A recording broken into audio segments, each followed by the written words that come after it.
guys, and welcome to my channel. If you are new here, my name is Robin, and please hit that subscribe button. If you guys are really into crime series videos, I am going to be doing crime series videos for the most part on my channel. And if you guys are not new here, welcome back to my channel, and let's just get into this crime series. Today we're going to be talking about a case that brings up so many questions for me, just so many question marks with this case. We are going to be talking about the disappearance of Lars Mittank. If you guys have not heard of this case, like, get ready and strap yourself in because this case is kind of crazy. It's strange, it's unsettling. I think about it a lot, it's clearly. So let's just dive right in. Oh, but wait, there's actually video to accompany this case. I'm going to show you guys the video right now. As you guys can see here, he's walking into the airport. He has all of his bags with him. He's walking at a very slow and normal pace. And then only moments later, he's seen running frantically out of the airport. He is going very fast. You can see in the slow-mo, he's in his pockets and he's like, seems to be looking for something. He doesn't have anything on him though. And then you can see him running down the sidewalks, and then eventually he jumps a fence and goes into a wooded area. We will go over that video later and kind of dissect it and basically just talk about what we think of it because it's just really strange. Okay, so first we're going to start out with who was Lars Mittank. So Lars Mittank was a German man. He was born on February 19th of 1986. Now, by all accounts, Mittank was just a regular guy. He was a football fan. He supported his local team, the Werder Bremen, which translates as the Green Whites. He wore Adidas t-shirts. He wore scruffy sneakers. He had plenty of friends, a girlfriend, and a decent job at a local power plant. He always would visit his family, his parents. In fact, his dad had a stroke, and every day he'd be over at the house trying to help out. He was a good kid, and there was essentially nothing weird about him. Now, before his disappearance, he had planned a trip with a group of 4 friends. These friends were all old classmates and they were in their late 20s. So on June 30th of 2014, Lars and his friends traveled to a resort called Golden Sands in Bulgaria. They had been there for a week before there was an incident that had happened. On July 6, 2014, Lars had gotten into an argument with a group of 4 men. Now, this argument was like your regular argument. It was over sports, over football. So Mittank, as I told you before, was for the Werder Bremen, and then the 4 men he was arguing against were for another group called the Bayern Munich. Now, if I'm pronouncing all this wrong, it's because I don't speak German, so please forgive me. But anyway, the argument eventually had turned physical, and that resulted in Lars having a ruptured eardrum. So Lars has a ruptured eardrum, and the French, they just decide, okay, we're just gonna go to dinner tonight. We're gonna all cool down from this fight that just happened, and, you know, tomorrow we'll go to the doctors. So they go to a bar, and for some reason, Lars' friends go inside to order food, but Lars goes outside and stays outside. He did not come in to order food, and he pretty much disappears. Like, his friends are inside ordering food, eating, whatever, enjoying their time, and Lars is just nowhere to be seen. So the friends eventually, they come outside and, you know, he's not there. They cannot find him, and so they end up going back, and they don't even see him till the next morning.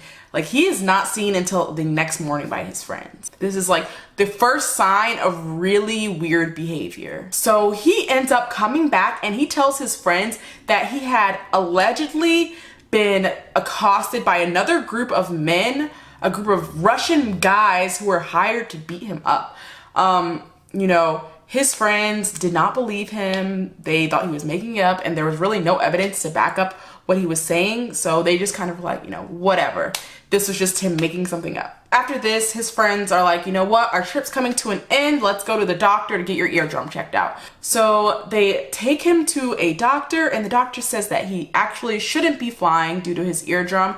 And then the doctor also prescribes him 500 milligrams of an antibiotic. This antibiotic is called cefuroxime, and I'm going to list all of the side effects of that here.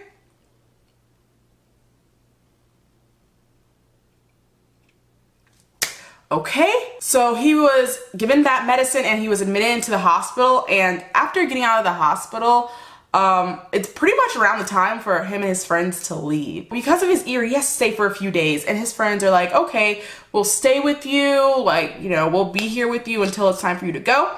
But, you know, he's just like, no, you guys go ahead, you go along, I will be fine here, you guys just go get your flights.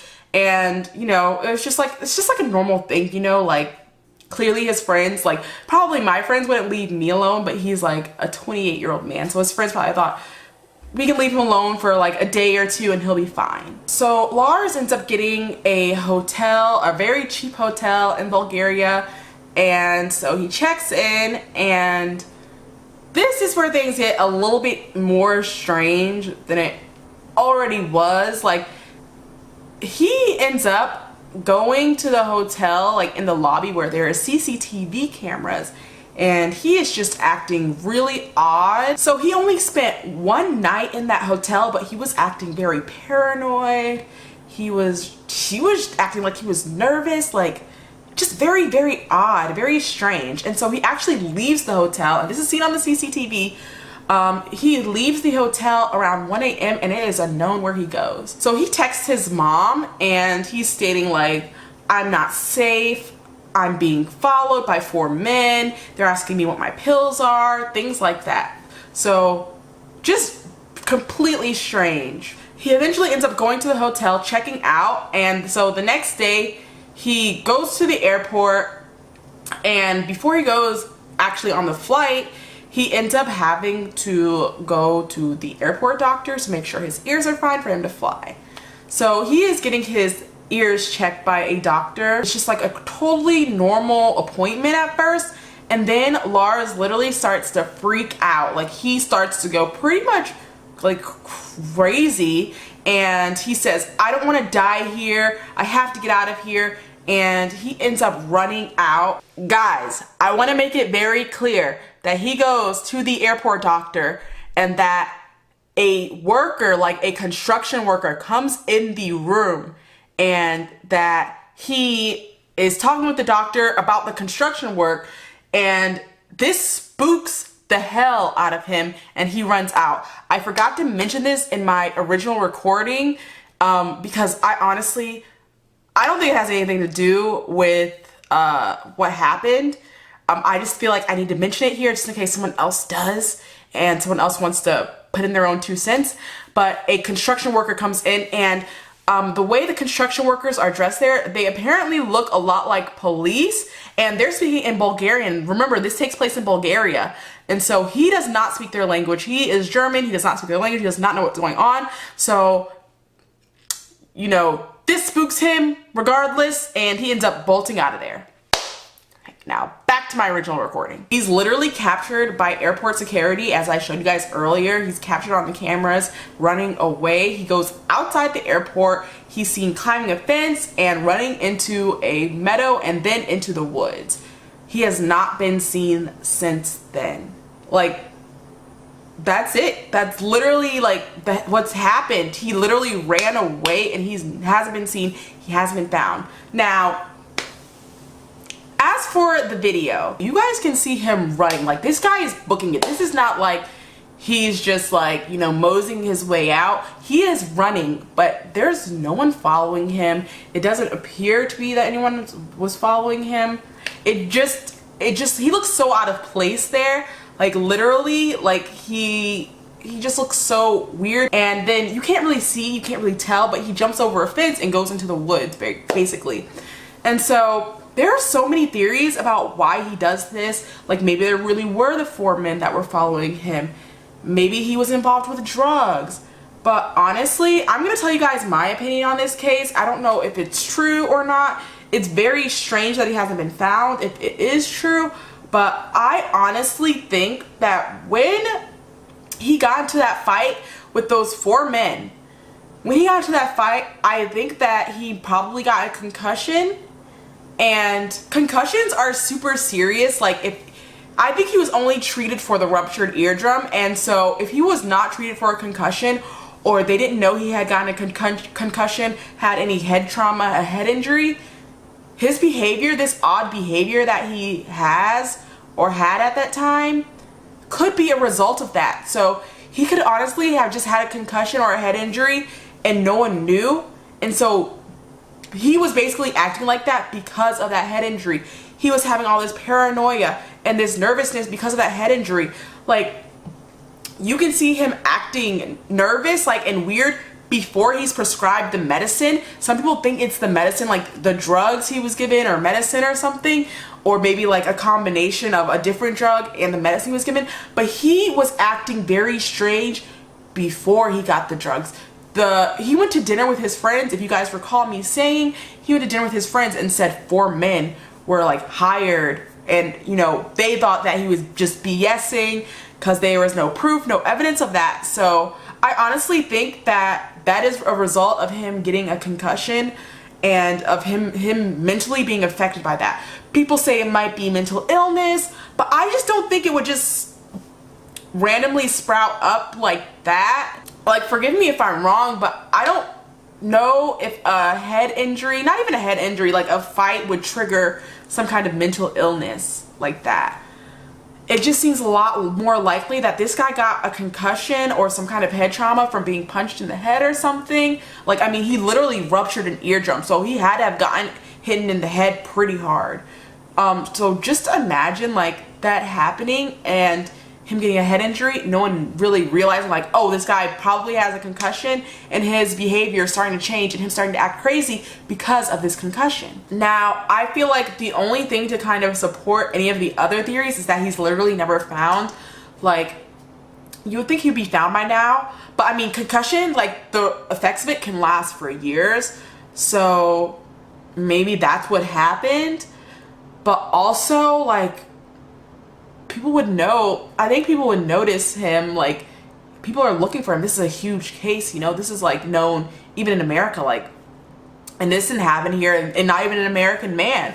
So you would think people would notice him or realize it's him. So that, I feel like the only thing that supports other theories saying like there was something to do with drugs, or maybe there was 4 men involved, that supports that. I think, like, say if they really were following him because of drugs or something and they made him disappear. But it just seems very unlikely for someone to go on a trip for like a week and for him to get mixed up in some kind of drug scheme or something like that and have his friends have no idea that it happened. Now, about his friends, people think it's strange that his friends left him in a foreign country, which I honestly, like, as a girl, I would never leave my friends. I know my friends would never leave me in a foreign country. Like, that just wouldn't happen.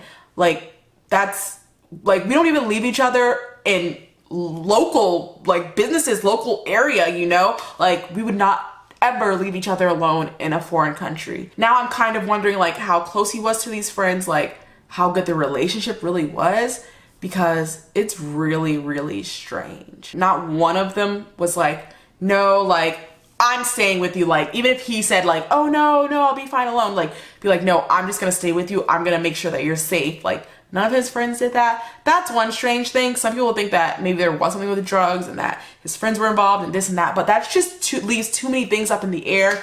Just too many, just kind of like guesses, you know, like just kind of making up circumstances. That's just too much for me. I think it's much more realistic that maybe he had a concussion and that's caused him to start acting weird and having all this odd behavior. I don't think it was anything to do with the drugs he got from the doctor, the prescribed drugs he got from the doctor. I don't think it had anything to do with that, because if you saw the side effects, it doesn't really say anything about how he was acting, you know, like it doesn't really relate. And so I honestly think he got a concussion, it caused this weird behavior, and that just something bad might have happened to him while he was out there, you know, with the concussion. And yeah, so that's really all I have, guys. I swear, this case will literally bother me until someone solves it, until he is found. Like, it will literally bother me. So I hope one day, maybe one day soon, I'll be able to be like, this is what happened to Lars Mittank, or they found him. I really want to make that video. So comment down below what you guys think about this case. It's real strange. If you guys have never heard about this before, like I really want to know your opinions. And yeah, that's gonna be all for today. As always, I love you guys. Thank you so much for watching, and I will see you next time. Bye.